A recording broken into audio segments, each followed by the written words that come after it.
who has seen successful cities, successful states, but they've also, I've also seen where we have a lot of distressed areas in our country. And I've been able to see the difference between living in Oregon and living, say, in Texas or Massachusetts or North Dakota.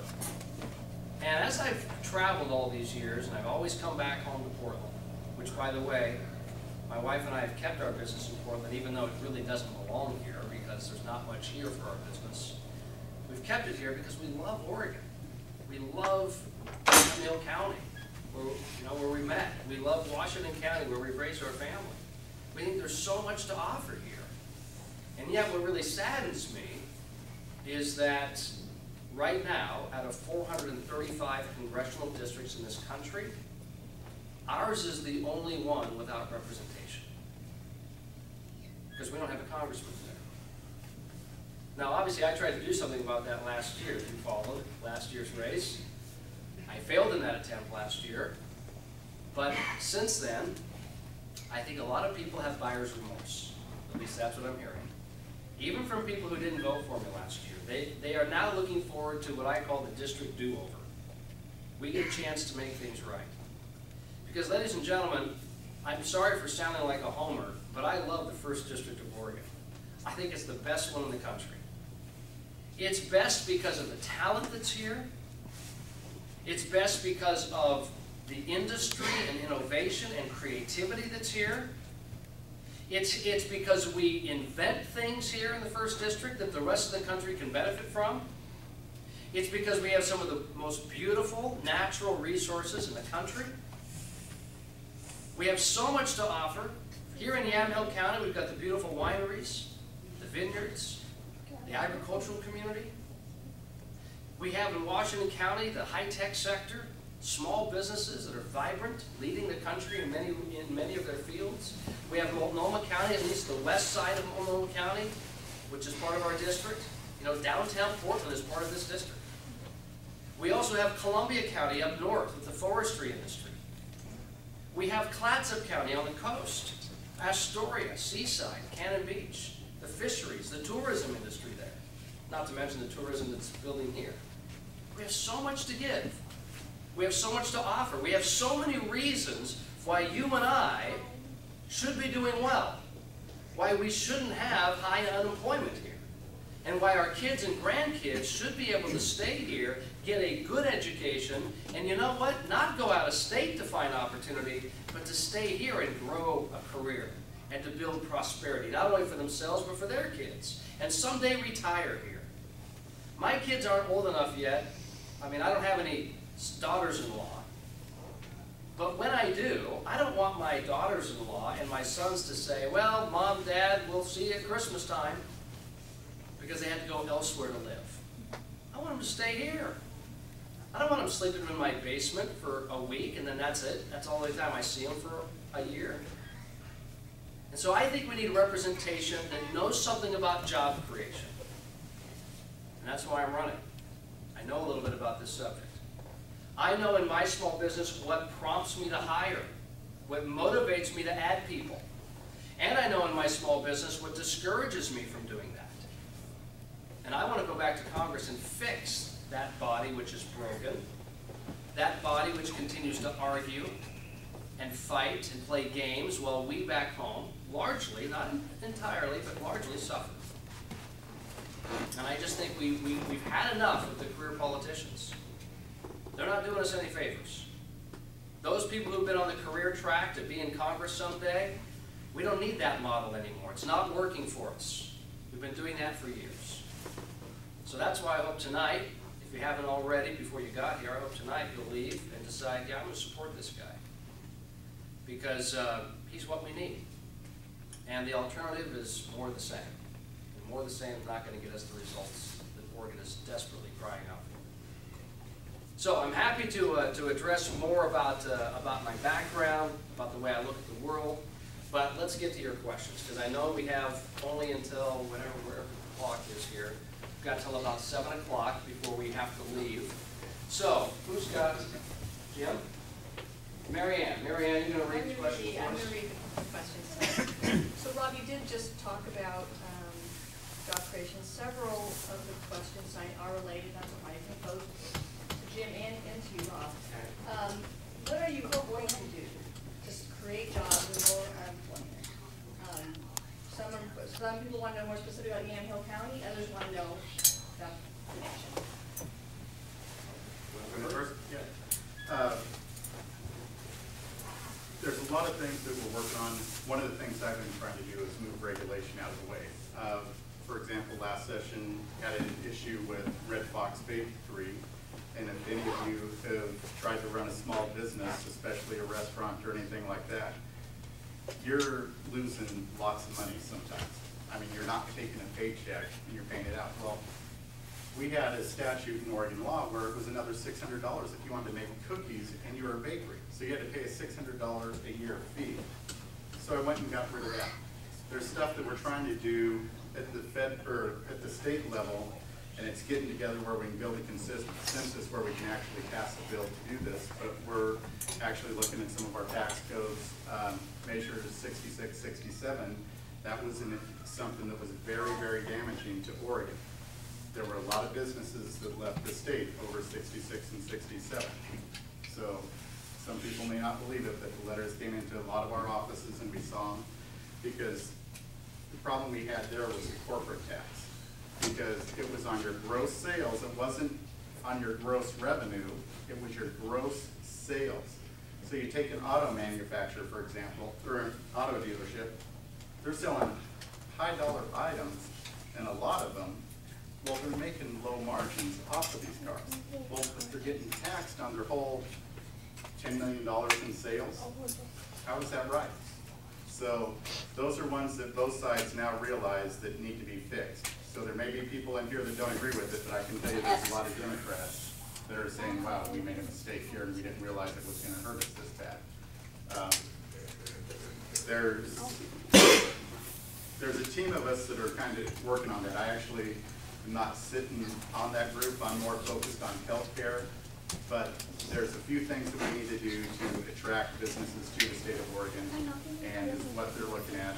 Either a tax structure, they're going to look at our land use laws, and they're going to look at environmental regulations. Those are the three things. So we're trying to address some of the land use laws that have been hurdles for businesses to come here, some of the brownfield sites where you had old service stations and something like that, that basically you had a fuel leak and they kind of went in and cleaned up and they become a pink elephant. I know this because I own one of the properties. You can't sell the property, the bank won't loan money on them. We're starting to free that stuff up to actually get development going on in those areas again. And the other thing we need to look at is the capital investment tax credit, where rather than this money sitting on the sidelines or going back to the state in taxes, where we say, hey, if you invest in your business, add another production line or do something, we'll give you a tax credit of 50% or 25%. And businesses, that's probably the quickest thing to get them started. It's not the answer for getting long-term development in the state of Oregon, but it's things that kickstart things and make things happen real quick, because lots of companies would rather invest back into their business than just write a check to the state of Oregon, or they just leave it set and not invest at all. So the other thing we've done is guys are starting to move out of the state to take cash in their stocks and bonds because of the tax system in Washington. So I'm going to cross the river and sell my shares in my company and not get taxed on it. So those are probably the biggest one for us will be some reforms that we have to do on 66, 67, and then the other one's going to be some sort of capital investment tax credit. On the federal side, and by the way, some of those are similar. On the federal side, as I said, I come from a career in athletics, so to speak. In athletics, predictability is boring. You never want to know how the game's going to end. That's why you hate it when someone tells you TiVoed a game. You know, they told you how it ended before you got to see it. It's so frustrating. Same thing in theater. Don't tell me how the movie ends. Don't tell me how the book concludes. But in business, it's exactly what you need. You need predictability. You need certainty. You can't have doubt. And I know that there's a gentleman here, I won't name him out, I don't want to embarrass him, but I know that he has a business in Newburgh. And I'm sure if he's like me, that in order for him to hire people, he needs to know what the ramifications of that investment / risk are going to be. And I do too. So what kind of certainty am I looking for on the federal side? Well, I believe that the tax code needs to be reformed. I think the tax code is too cumbersome, it's too confusing. There's no certainty in it from year to year. And this is why I always find it humorous, whether it comes from the executive branch or the congressional branch of government. They always seem to throw out, well, how about this for a temporary tax credit or manipulation of the tax code? How about this deduction? How about this loophole? And they think they're doing us good, but in fact they're not. Because I don't want temporary Band-Aid fixes. That's not how I'm going to make long-term decisions. Most business people create a 5-year business plan. Some of them even do a 10-year business plan. Wouldn't it be nice if Congress did the same thing? Wouldn't it be nice if Congress actually passed a budget like the rest of us have to do? Like every business is doing right now, you're always looking at the budget. They haven't had a budget in 3 years. That is the epitome of uncertainty.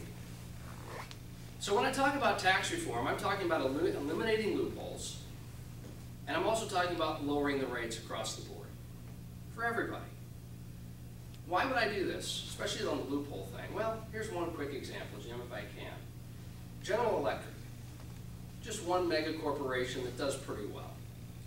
General Electric last year made over $14 billion in profits across the globe, most of it overseas.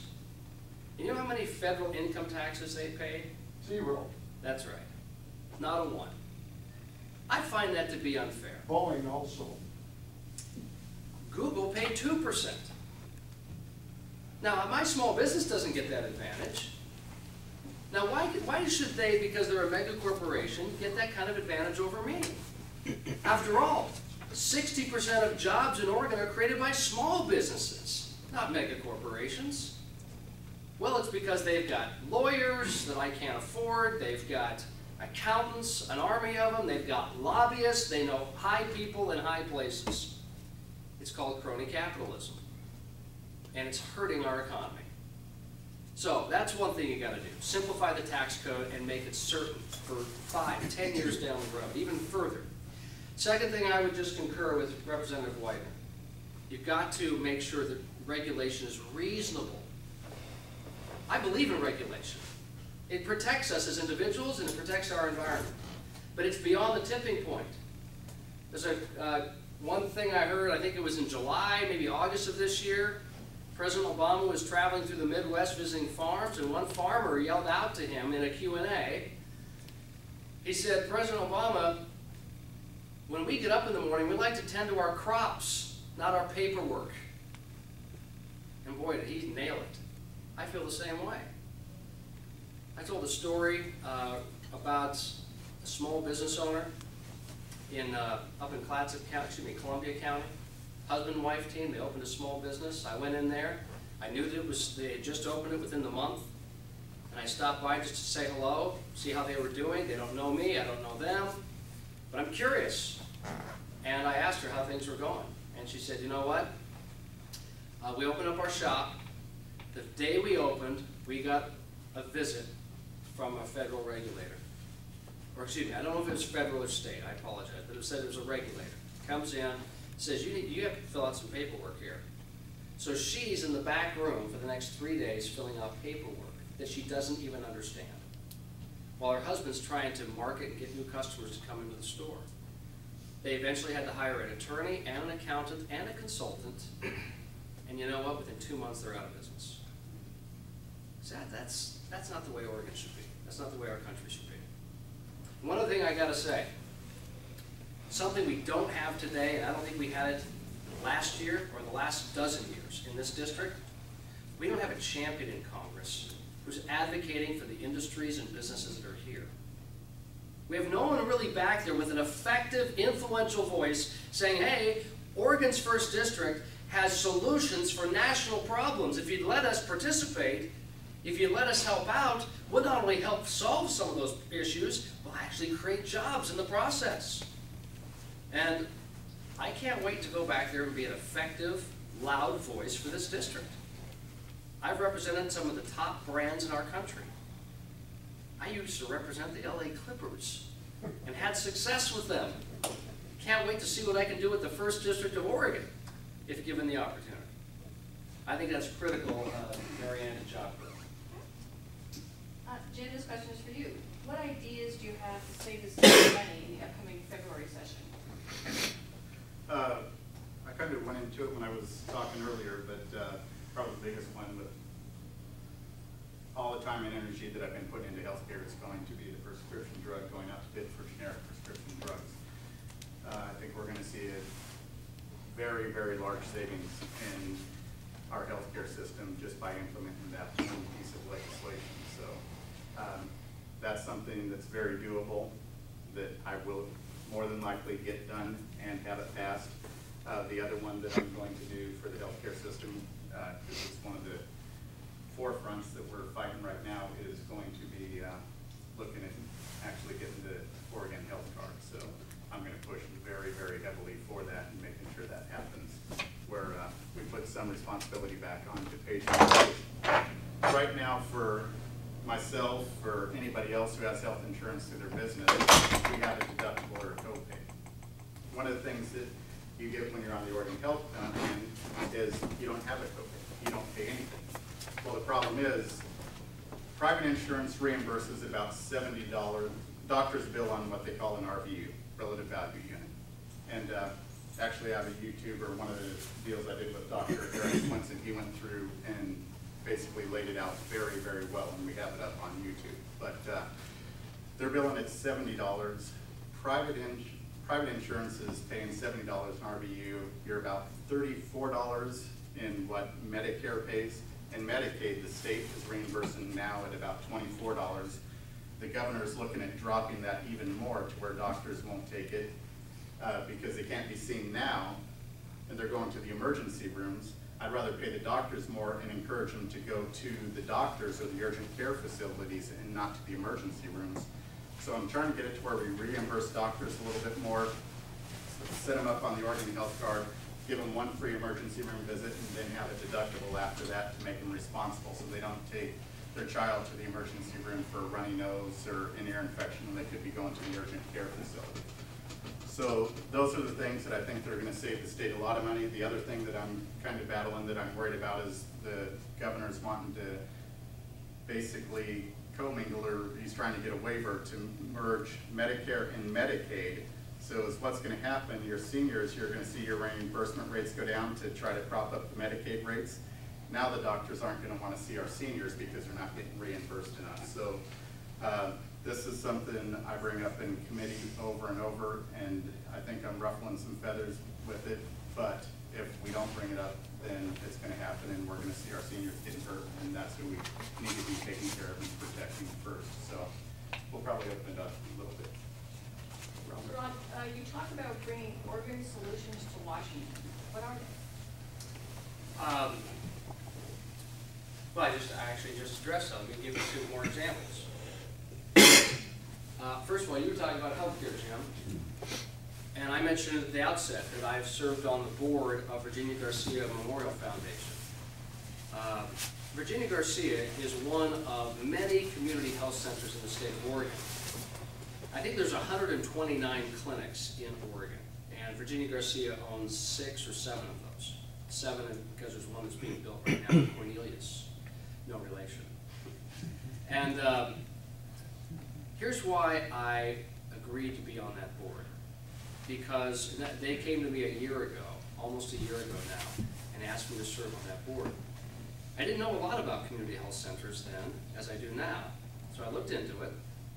And community health centers are an opportunity for people who have 0 or little income and definitely no health insurance to go receive medical care. Usually it's preventative care. Because if they have an emergency, Virginia Garcia and most other community health centers do not have emergency services. So why would they want to go there instead of an emergency room? Well, because it helps all of us if that happens. I'll give you an example. If any one of us was tonight having to go to an emergency room, The average cost per visit in Oregon is $1,900 just to step foot in that room. $1,900. When someone of low means goes to a community health center in Oregon, over a year's worth of preventive care costs $765. And who pays for it? Well, about half of the cost is paid on a graduated scale through the patient. So when you walk into the clinic, again, it's not an emergency situation. When you walk into the clinic and say, you know what, I think I'm having problems with my elbow. You know what, I think I'm pregnant. Whatever it may be. They'll sit you down and they'll say, how can you pay for this? Well, I don't have health insurance. No, we're not asking for health insurance. How can you personally pay for this? And so with the patient, they'll work out a payment plan based on their means or their opportunity to pay it. For some, obviously, it's very low. For others, it's up to, almost the entire cost of the care. How is the rest paid for? About 45% is through Medicaid reimbursements. And then the rest is through private contributions, corporate contributions. And that's where I come in. I try to raise money through the private side, through individuals and corporations in our community. Many of those corporations that contribute are hospitals. Why would a hospital want to give money to a community health center? Because it lowers their costs when people aren't walking into their emergency room. So this helps everybody. It lowers all health care costs across the state. Oregon's one of the leaders in this area. I'm happy to say that Senator Marco Rubio, he laid out a 10-point plan to fix health care in our country. Number 6, open up more community health centers across the country. He sees what we're doing here, and yes, they have them in his state as well. But it's one of the best kept secrets we've got. It could really alleviate a lot of the problems we're having in healthcare. And I'll just say a second thing. I'm a big believer that we need to promise Americans that we're going to secure our borders. And as I travel around this district and I find all of these wonderful companies that have technologies that I can't always figure out or fathom, a lot of these companies have technologies that would help us secure our borders. But again, these companies are not being propped up because we have no representation. And if we did, when we did, the person wasn't effective, had no clout in Congress. So I can't wait. As far as this national problem, Marianne, I can't wait to prop up American businesses, Oregon businesses, especially in the high-tech sector, and say, you know what, they've got solutions. In fact, our office, our campaign office, one of our staffers just visited one of these companies yesterday, just to learn more about how their innovation is evolving. So we have great solutions, but we need someone to tell the world about it. So since an election, primary election on Tuesday, a couple political questions for you. Okay. I'm just going to combine a couple of them. Since you lost to David Wu in 2010, what makes you think you can win now? And did you copy Congressman Blumenauer's running ad? Okay, which one do I get to take first? Let's start with the running ad.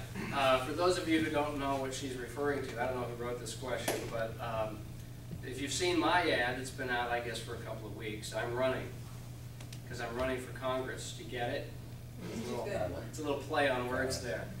And it's, as I said earlier, it's one of my hobbies. When we produced that ad, I did not know, nor no one associated with my campaign knew, that apparently 15 years ago, Congressman Blumenauer ran a similar type of ad. He has a different running style than I do, but I won't go there tonight. So he apparently was quite offended that I, quote, copied his concept. Of course, I'd like to find one political ad that's really original. That would be interesting. So we didn't know. And even if we would have known, I don't know if we would have changed anything, because that's who I am, and that's the message I wanted to send. But he was a little upset with us. By the way, you should know, after we found out he was upset, I invited him to go running with me.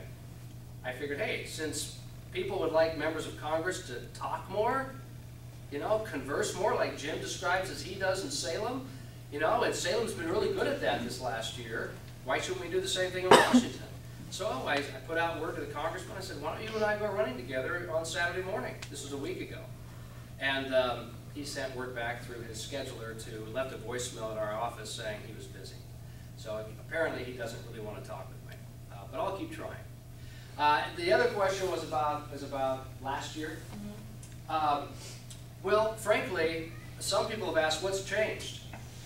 You lost last year. I'll tell you what's changed. Nothing. We're still higher unemployment rate in Oregon than the national average for now the 15th straight year. But I'll tell you what else has changed. We don't have a congressman. Because Mr. Wu, after debating me one time last fall, in early September of 2010, canceled all future appearances with me after that one debate, even though we had multiple debates on the calendar. And from that point on, he went out and hid for the last 60 days of the election. And neither he nor I could get our messages out because there were all these other races going on. And the press, frankly, found those other races more interesting because those candidates were engaged. They were talking. I didn't have that opportunity. And so because people who were aware of his situation hid that information from the public, they voted for him. And now look where we are. And I think that's unfortunate. And the fact that certain party leaders, some called it a charade, what was going on with him, but they still let it happen without disclosing it to the voters, I think that's shameful. And so now, as I say, it's a new year.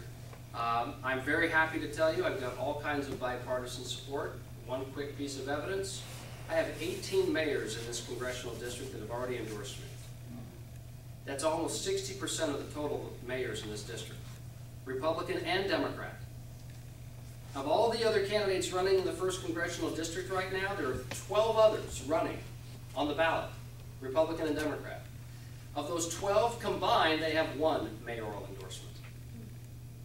So I think that shows there is energy behind this campaign, and there's people who are saying, you know what, including the McMinnville mayor, who says, I know what it's going to take to create jobs in this town, and Rob Cornilles is the guy most likely to help us do this if he gets back to Congress. Jim, I know earlier you did talk about some of the bills that you're pursuing in this legislative session.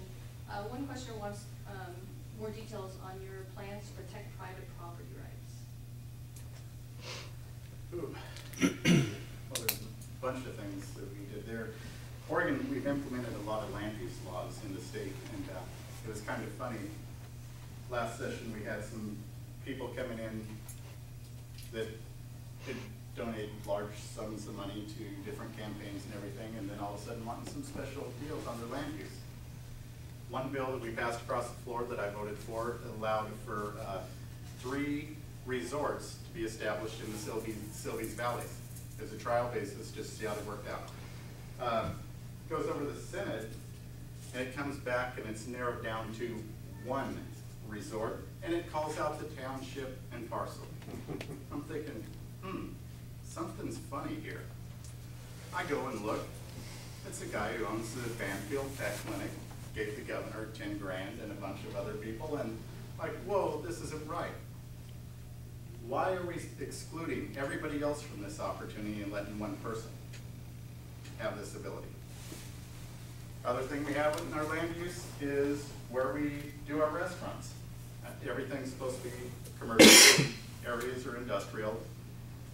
We have wineries that were out there opening up restaurants and just going about having the restaurant without paying any attention to our own laws. Well, now they were getting shut down, essentially, and it was King Estates in Eugene was the main one pushing it, and Willamette Valley Vineyards.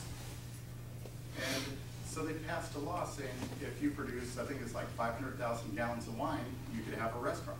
Well, that kind of goes against everything that we do. We either abide by our land use laws or we don't. We either have land use laws for a reason or we don't.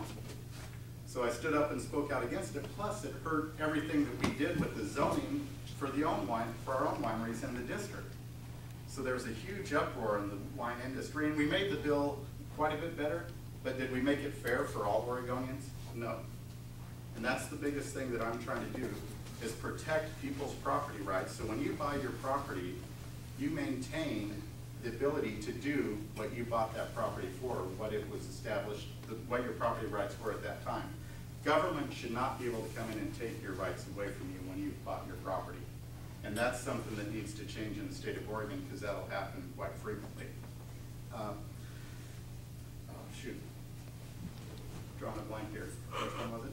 The tenure and the domain. Oh, the bill that we actually did pass. That's one of the things that's nice when you work with your senators across the aisle is Brian Voquist and I work together very well, get along very well. Had a bill basically dealing with eminent domain with government taking your property. So I dropped the bill on the House side, and then the Senate side, well, we ran into some hiccups on the House side where one guy didn't like it and he wouldn't give it a hearing in this committee. So we moved it out of the Senate, and actually Floyd Provansky made it even a better bill when he got through with it. But it just says if government comes in and takes your property and says, we're taking it and we're building a public park here, or we're gonna be putting our city hall here or whatever, they have 10 years to do it. If they do not do it, it gives you the right to buy your property back in the state of Oregon. I think that's fair, so government doesn't go out and just keep gobbling up property and basically running over people's property rights because they see a prime piece of real estate that they want. So when this came to me, actually we've had several issues like this in Yamhill County that this has happened. So, and one of them was a little coffee stand right over here, right next to the fire station where they're gonna build a police station. They came in, bought it from the guy roughly 10, 12 years ago now, and they were gonna build a police station there. Police station's not built there. He paid them rent all this time. The property would have been paid for 6 years ago. But he's paid them rent over the whole time and has no recourse because they were gonna take it through eminent domain, and he didn't have the money to get the lawyers and fight it and do everything there was. So he was hosed and out of his property. Now, were we able to take care of his situation for him? No, because it wasn't retroactive. But if it happens again, we will take care of it from here on out, because we can't, government cannot be running over people's rights, property rights. It's someplace that I feel very, very strongly about. And that's one bill that I'm very proud that we did pass, and it was, I got a lot of bipartisan support on that one, so. And actually, I was just saying government had to use it for a purpose. I was trying to keep it very kind of vanilla to at least give government a chance. If they said they were building a police station, they put a park there, they'd be okay. And it surprised me that a fellow got Floyd Provansky to actually narrow it. They have to use it for what they said. They said they're taking it and they're gonna build a police station. There better be a police station there, or you can buy it back. So I was very proud of that bill, and it's one that probably all Oregonians should be happy with. This question comes from someone who hunts and fishes and says, Rob, as you can imagine, protecting and preserving the Second Amendment is important to me. What's your position on the Second Amendment? Well, the Second Amendment is the Second Amendment, and I support it. Just like I support the First Amendment, Third Amendment, Fourth Amendment, all the way down. I say look in the back of my truck. I only say that my youngest son actually killed a deer today, and he was supposed to take it out of my truck, and I'm driving and I look in my rearview mirror and it's like, nice job. So. Rob, what is your first priority when it comes to stopping illegal immigration? It's to secure the border. I mean, everything starts with that as far as I'm concerned. This has been talked about for years, which is pretty typical in Congress. They talk about a lot of things for years. You know, it's kind of like, I've used this analogy before. I apologize if you've heard it, but when my sons were growing up, if we had them in the bathtub, you know, and we leave, we come back, and the bathtub is overflowing, what's the first thing you're going to do? You're not going to grab for the towels. You're not going to get a caulking machine. You know, you're going to turn off the faucet. Stop the genesis of the problem, and then worry about all the issues that it has created. And so for us to be talking about all the things that are associated with illegal immigration, and there are a lot of things it affects. It's a very complicated issue. It affects our health care, it affects our education, it affects our public safety, our national security, our jobs and employment, our economy as a whole. The list goes on. But the first thing you got to do is you have to secure the borders. And that's why I say I think we've got some great ideas here in this district on how to do that. And I don't have all the ideas, but I think there are a lot of smart people out there that have some technologies and some ability to lend a solution to this problem. Marianne, it's 2 minutes to 7, so we're going to have to make this one the last one if we're going to make the 8 o'clock in Tigard. One more to go. Okay. Sergeant, because Ron Mill raised a lot of political questions. For him. So I just want to say one thing. You know, you said you had to get a pregnancy test. My wife's been telling me the same thing too. So, with your health care. Oh. were you picked by the Republican Party to be their candidate? Is this for me? Yeah. Okay, so were you picked by the Republican Party to be their candidate? I don't know what that means, but I'll try to do my best to answer it. No, nobody picked me. Nobody tapped me on the shoulder and said, we'd like you to be our candidate. As I think I said it when I began, I was not on the career track for running for politics, running for office. When I first shared the idea with my wife, who before we'd been married for 25 years, we knew each other for 6 years, dated for most of that time. So we've known each other for over 30 years. And when I first brought it to her in early 2009 that I was considering running in the 2010 election, first words out of her mouth, where did that come from? Because it had just never been discussed. I think I was one of the first, if not, well, I was the first federal candidate in the state of Oregon in 2009 to declare for the 2010 election. Because I knew, since nobody knew me and since nobody had groomed me for this, I had a lot of work to do, especially with my business largely out of state. So I had to meet a lot of people. And then in this special election, if anyone's wondering about that, same situation. Nobody, I didn't get any phone calls from people in Washington, D.C. or from the Republican Party in Oregon saying, okay, you're our guy. In fact, I don't think I had I don't think I had a conversation with the Republican leadership in Washington, D.C. until I was 8 weeks into my campaign. And then it was just, so how's it going? They know I'm an independent voice. They learned this last time. They learned that I'm not running for John Boehner. And they've also learned I'm not running for a party. I'm running for a people that don't have a voice in Congress today. And I'm running for a people that I don't think had a voice in Congress for the last 12, 13 years. And they also know, with all due respect, I'm not going to be the Republican version of David Wu. And by that I mean, you can interpret that a lot of different ways, but here's what I mean. He voted 98% of the time with his party. I don't anticipate that I can do that and be an effective congressman for this district. I'm running against someone on the other side. She's voted 98% of her time in Salem with her party. I think anyone who votes 98% of the time in Salem with their party will probably do the same thing in Washington, D.C. And I don't think that's what we need right now.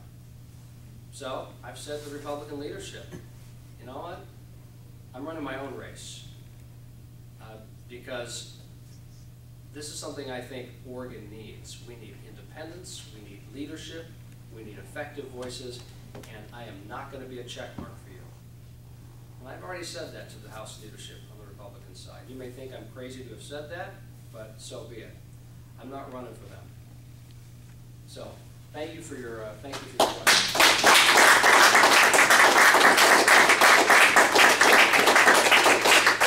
Thank you all for being here, and Jim, thank you very much for putting this together for us. Thank you. Really appreciate it. So where are you going in Tigard? Where are you going in Tigard? Nice try. You're never going to get me to crack. I bet I could catch you when you're tired. I don't think so. I'll never be that tired.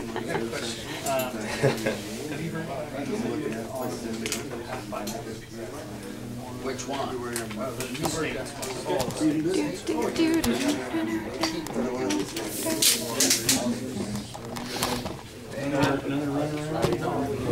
Thank you for coming. Hopefully, They were saying the final.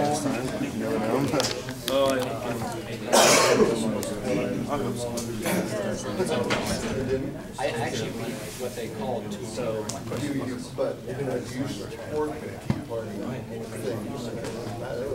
Hi, Suzanne. Or is it for Suzanne? No, it's not. Oh. Hi, Brad. Also wrong. No. Just for the national. I'm supportive of anyone who wants to get off the couch. There's been a lot of problems.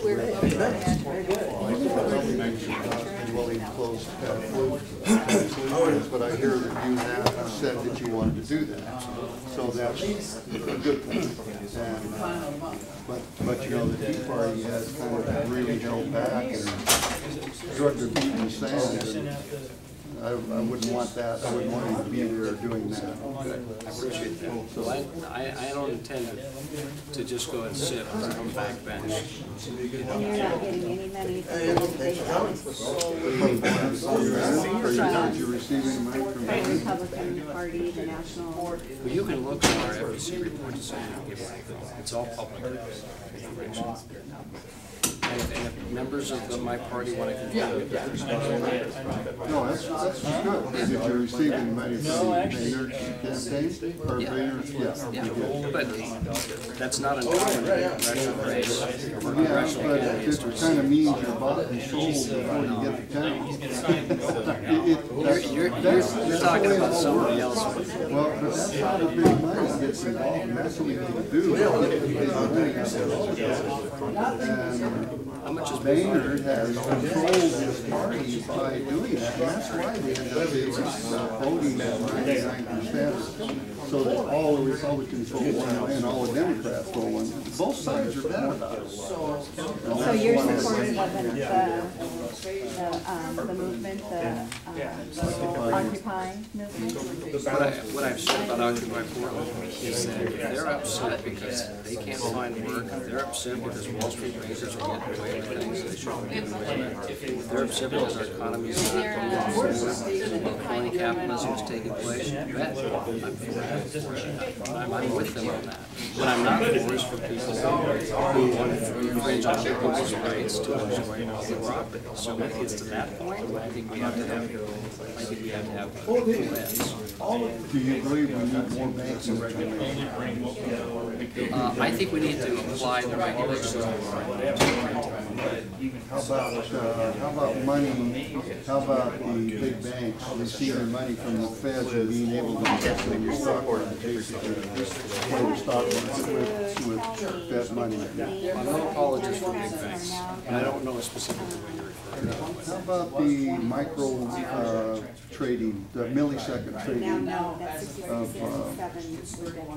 computer millisecond trading? Have you read about that? Millisecond trading? Tell me more. Millisecond trading, if you read, I read the Wall Street Journal, and, which is a right-wing paper, but anyway. I just wanted to ask a question. No, I mean, I was born and raised in Oregon, and I went to school at the University of Oregon. I'm a proud Duck. I've got student loans that are still piling up as well.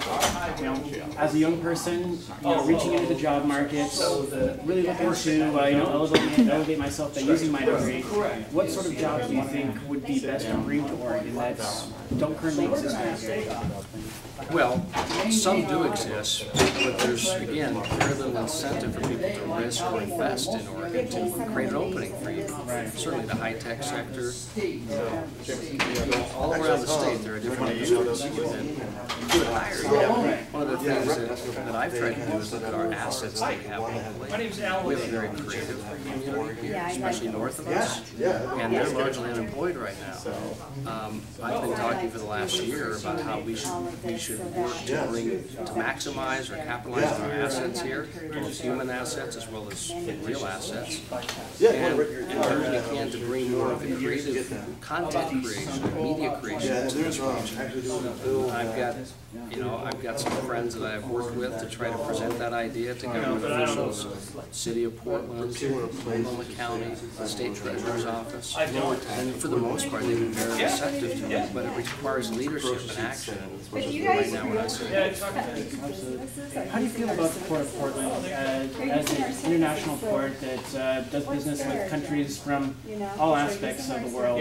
Do you feel there's any way that we can really increase the sort of business that comes into the Port of Portland? Yeah, we have to. I mean, this district, this first district, is so trade dependent. It's how we built this district. That's why it's a state. Because we are, we have Portland, we have Astoria, we have St. Helens, we have all these port cities. We're on the Columbia River, we're on the Pacific Ocean.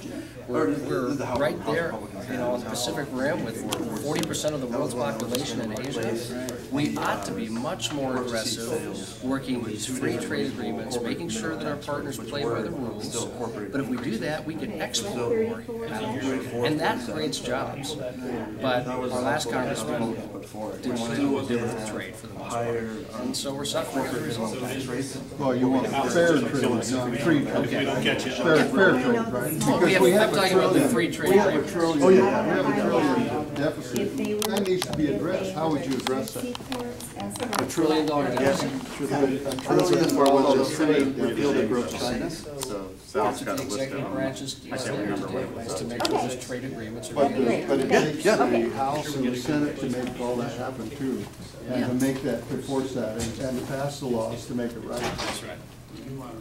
We have to make that dinner or else All right. Allison's gonna be upset. Okay. Thank you so much. Thanks for your Thank you. questions. Thank you very much, sir. Look up, look into millisecond trading. All right, I appreciate the tip. Thank you.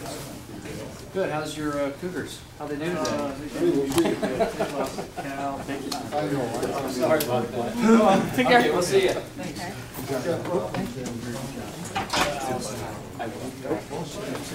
You will. We were just talking with you yesterday. Thanks, Jameis. Hey, Thanks for all your work. yeah, we'll see you on Tuesday night. Great, we'll see you. How are you doing, Mike?